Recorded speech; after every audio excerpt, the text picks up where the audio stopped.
tervehdys. Nyt onkin niin kuuma kesä ollut, että ei ole tullut paljon retkeiltyä. Tommosia 30 asteen lämpöjä ollut melkeinpä koko heinäkuun loppupuolelle 10. päivästä alkaen. No, teltassa kun ei tarkene majoittua, niin otinpa kajaakin alle ja ajattelin, että lähdetään päiväreissulle Päijänteelle. Tästä melon Säynät-Salon ohi. Kaakkosaaressa varmaan käyn syömässä. Kahtelen siinä maisemia. Ja ideana olisi, että meloisin sinne toiselle puolelle, eli Oravasaaren puolelle. Olikohan se Oravasaari? Kyllä se taitaa olla Oravasaari. Ilmonniemeen. Siellä on semmonen muistomerkki Päijänteen semmosesta surullisesta tarinasta. Tai tarinasta, tapauksesta, ihan tosi tapauksesta. Katsotaan, jos tuo keli on suosiollinen, niin minä melon sinne Ilmonniemeen ja käydään kahtomassa muistomerkkiä. Minä sitten kerron sen tarinan, mitä siinä on tapahtunut.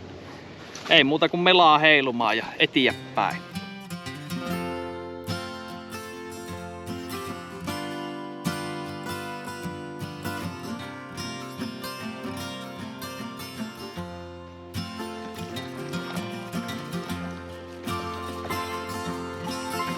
Varusteet on näille keleille kyllä aika lämpöiset. On tosiaan pitkähihainen paita, hanskat, tietysti kelluntaliivit.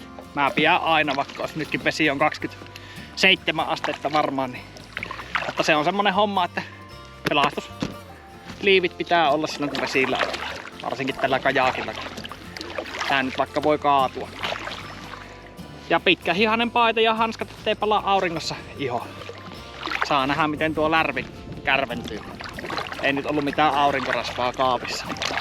No se on pienen rusketuksen saanut jo, koska se olisi, ettei se ihan heti palaisi.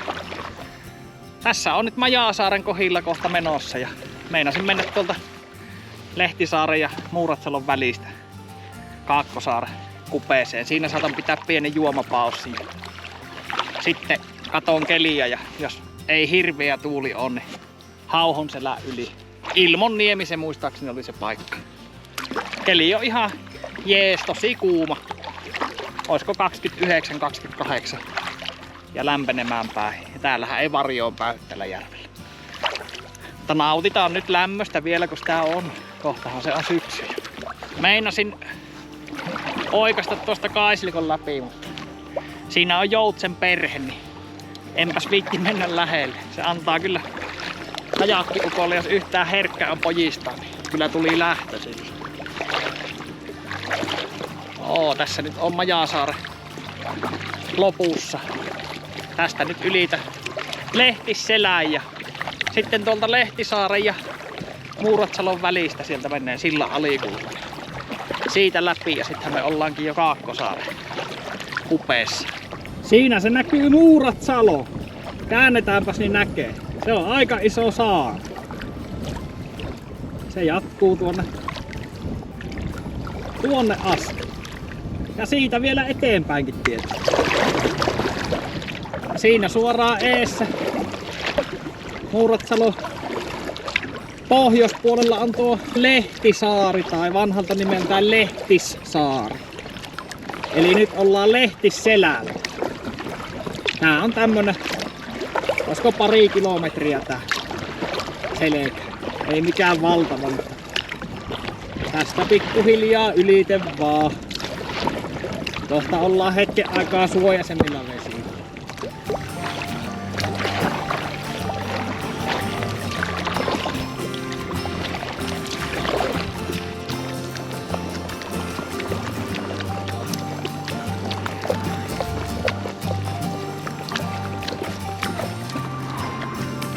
Siellähän se Kaakkosaari jo siintää.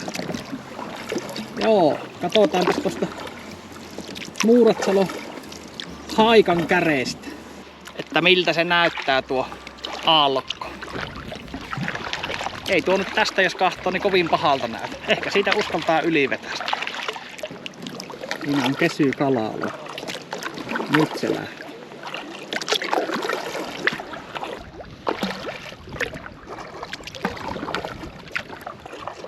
Tässä on nyt haikan käreessä. Tästä siis tuo Hauhonselän yli. Ilmonniemi on paikan nimi. Täytyy vähän nestettä tankata. Kyllä on lämmin. Oisko tuo pari kilometriä tuo selkä leveydellä? Tää on suht kapea, mutta pitkä, tosi pitkä selkä. Ja tuuli näyttäisi oleva sivuttainen, että ei ole myötätuuli, niin uskalla lähteä. Eli jos voimat meinaa loppua, niin mä sitten luovin, eli menen vähän matkaa tuota rantaa ja sitten tuun myötätuulen saattelemana niin semmoista siksakkia vähän. Joo, ei muuta kuin melaa heilumaan ja kohti Ilmonniemeä. Katsotaan, päästäänkö perille vai joudunko kääntyä kesken takaisin.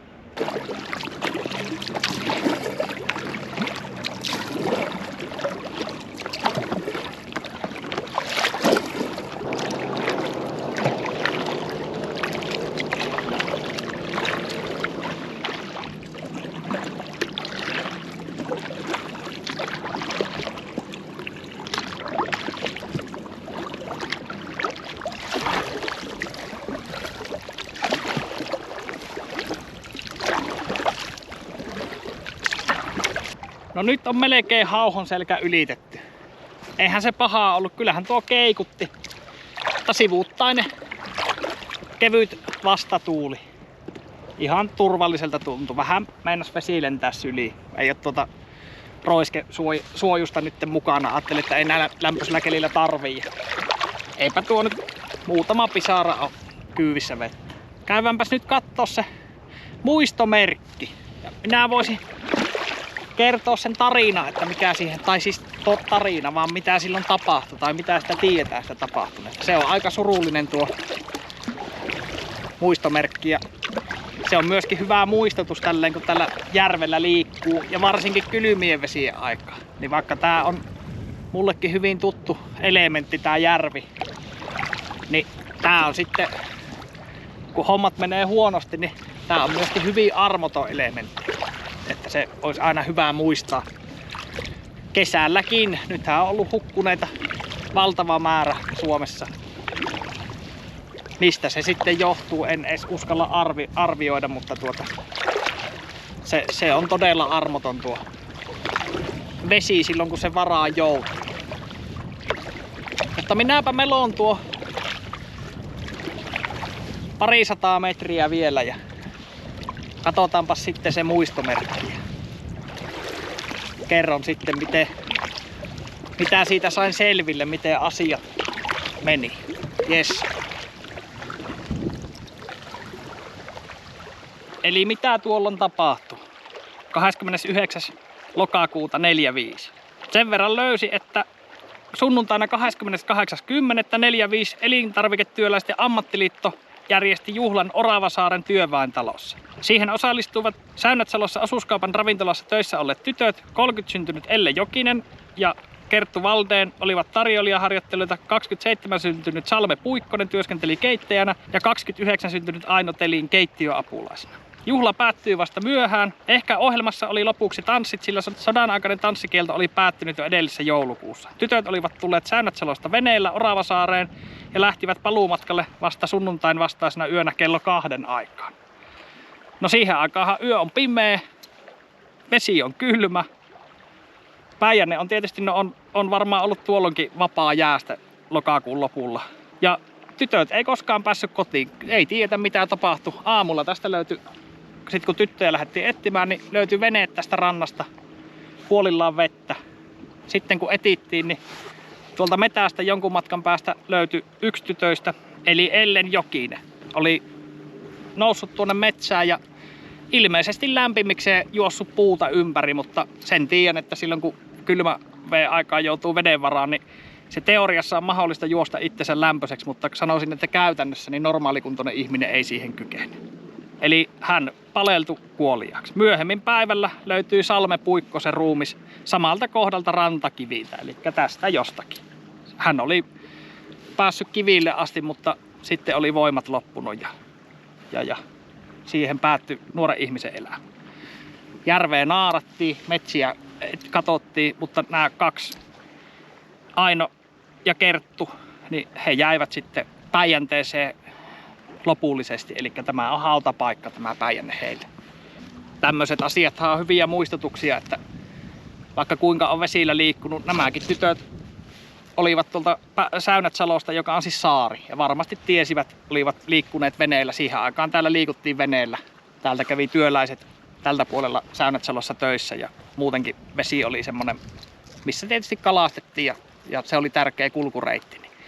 Tää tietysti oli käsitys, miten vesillä ollaan, mutta tämmönen tragedia kuitenkin kävi. Ja se on meille nykypäivän ihmisille, tuosta nyt on se 80 vuotta aikaa, niin ihan samalla lailla se tänäkin päivänä, niin se on ihan yhtä ankara tuo vesielementtinä. Mutta käy ihmeessä pitämässä hiljainen hetki, jos täällä liikut. Tämä paikka löytyy kartasta. Siinä on ihan muistomerkki kuva tuossa kartassa. Nyt pitäisi ylittää vielä Hauhon selkä toiseen suuntaan.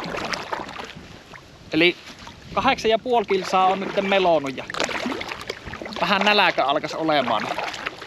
Täytyy ehkä etsiä joku paikka, missä laittaa ruokaa. Tuossahan olisi laavu hetken matkan päässä, mutta minä taidan kuitenkin puikasta tämän pahimman, eli tämän seläylityksen nyt saman tien.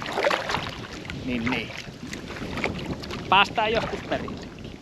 Tästä luovin vähän matkaa vastatuuleen ja sitten lähden melomaan tuota selää yli. Ja saa vähän tuota tuulta taakse, niin on kevyempi melo. Joo, on aika kivisen näköiset rannat tässä.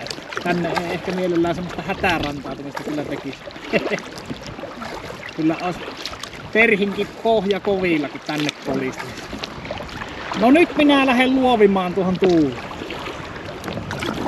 Elikkä nyt jos tuntuu, että haluaa käyttää tuulta vähän apuna, niin minä voin mennä tuon Kaakkosaaren tuolta pohjoispuolelta myös. Mutta tähtään tuohon eteläpuolelle. Katsotaan mihinkä osuu.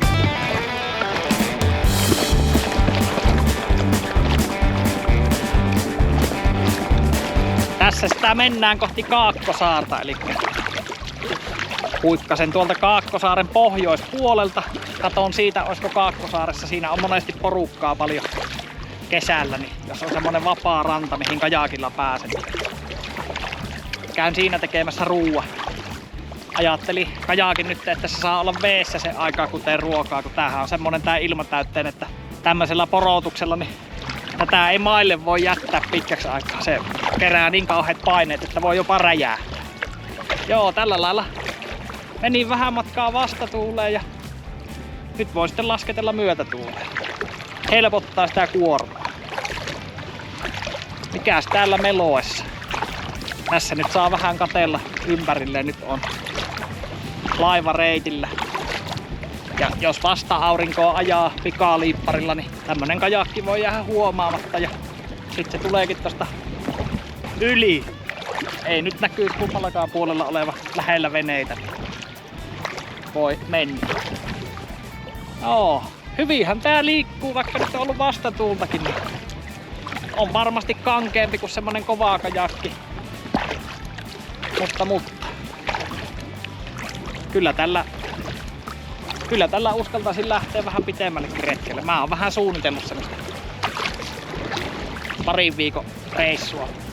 Täytyy toivoa, että se joskus tässä elämässä vielä kerkee toteutua. Ensi kesänä olisi varmaan sinne Lappiin kyllä päästävä. Ja nyt en kyllä peräänny, vaikka olisi koleraepidemia. Sitten tein sen reitin semmoiseksi, että siinä ei tarvii tupien läheisyydessä olla. Ja ensi kesänä kun Lappiin lähden, niin teen vähän pitemmän, eli noin 3 viikon vaelluksen. Otan ruokaa ja katsotaan sitten varusteet sen mukaan, että pärjääkö Ospreilla vai onko otettava Jääkäri XL pitkästä aikaa. Mutta mukava loma on ollut. On saanut olla perheen kanssa ja ei ole ollut mikään hätää mihinkään. Ollaan käyty järvellä ja kakarat on käynyt uimassa ja on ollut semmoista lepposaa, niin kuin oikeasti lepäämistä jopa. Vähän meinaa kankkuu ottaa tuo velominen. Kohta sitä pääsee levään.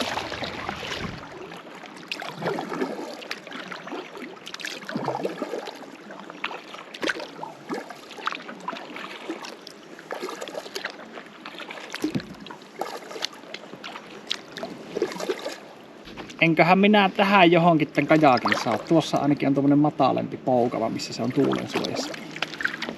Käy ensin kahtoo tänne. Pääsisikö tästä suoraan tuohon kallioon? Joo, otetaan tähän ja tässähän on nuotiopaikkakin. Niin voi istahtaa ja tehdä ruokaa. Tai ruokaa ja ruokaa. Makkaraa lämmittää.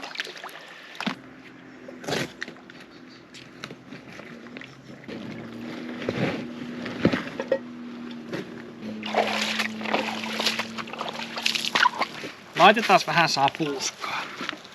Yksinkertaiset eväät, makkaraa ja grillijuustoa.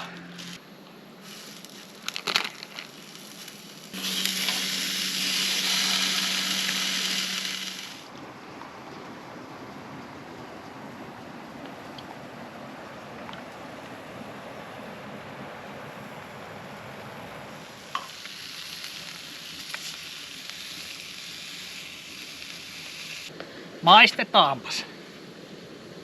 Otetaan grillijuustoa tuosta ensin. On hyvä. Kyllä kohta taas jaksaa meloa. Eikä se auta kun heittää liivit päälle ja takaisin melomaan. Eli nyt menen vähän eri reittiä. Menen tuosta Säynätsalon sillan ali, niin näkee vähän erilaisia maisemia välillä. Joo. Tuuli on tällä puolella hyvin tyyni, että on varmaan ihan hyvä melo kyllä. No nyt on ääntä järvellä, siellähän lentää hävittäjiä.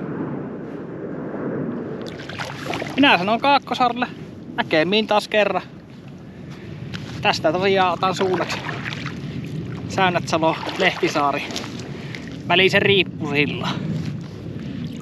Sehän on remontissa ollut se silta nyt jonkin aikaa. Täytyy toivoa, että ei tipaa niskaa. Ei kai. Joo, eli 10 kilsaa on tultu ja kyllä mä sanoisin, että 7 on vielä jäljellä. Ei vielä ihan perillä.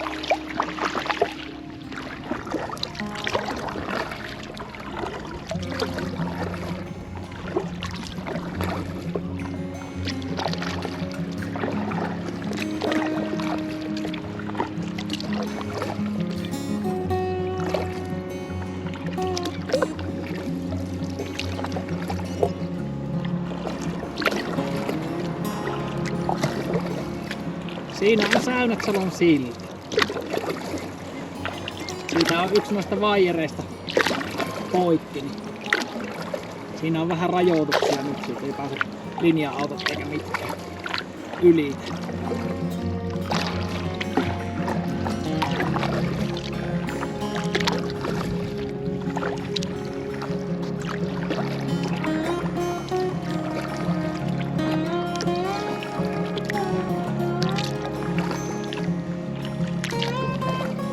Voi kyllä olla, että lärvi on tämän reissun jälkeen vähän punainen.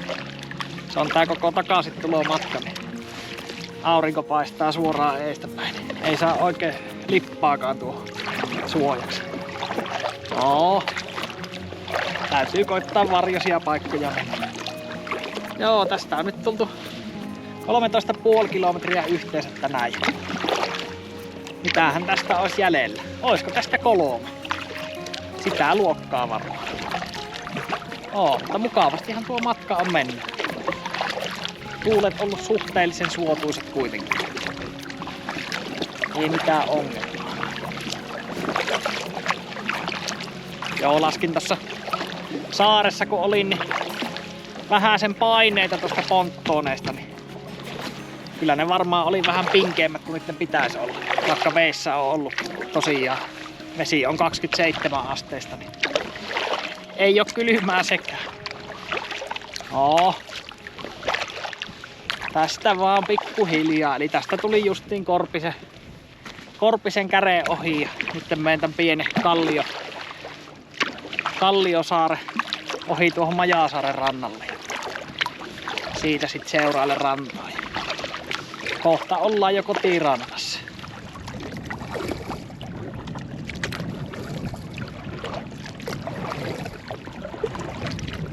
Otetaanpas Varjoseen paikkaan pieni tauko. Kyllä vaan kärtsää tuo aurinko. On melko armoton.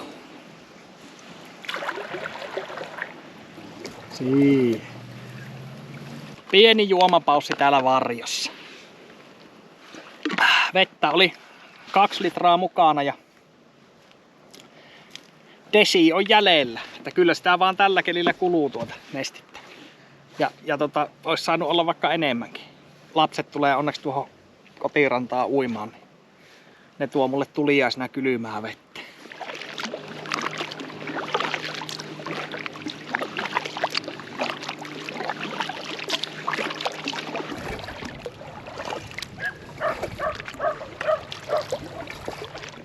Junaradan silla ali on tullut ja on tässä Muuramen kylän lahella, eli kotiranta on tuossa ihan vieressä.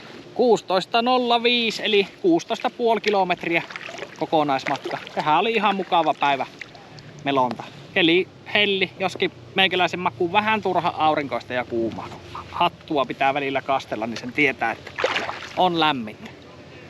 Joo, se oli hyvin mielenkiintoinen muistomerkki siellä Ilmonniemessä. Käy ihmeessä kurkkaamassa. Minäpäs piirrän tähän vaikka karta tuosta reitistä, eli kotirannasta lähtö.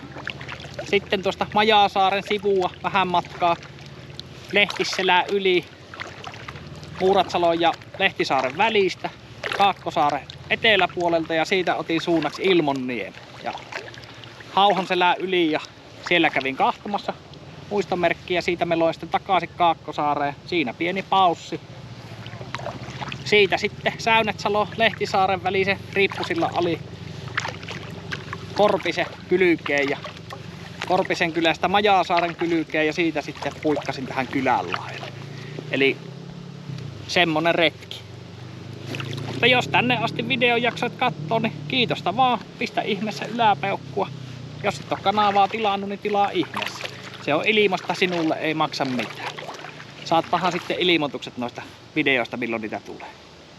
Joo, minä melon nyt rantaa. Lapset tulee kohta uimaan, tuo mulle vähän juomavettä. Vettä ei tosiaan oo kuin tuommoinen liru enää. Ja ois tehnyt mieli juo enemmänkin mitä nyt join. Mutta siinä kaikki tällä kertaa. Nähdäänpä seuraavassa videossa. Moro!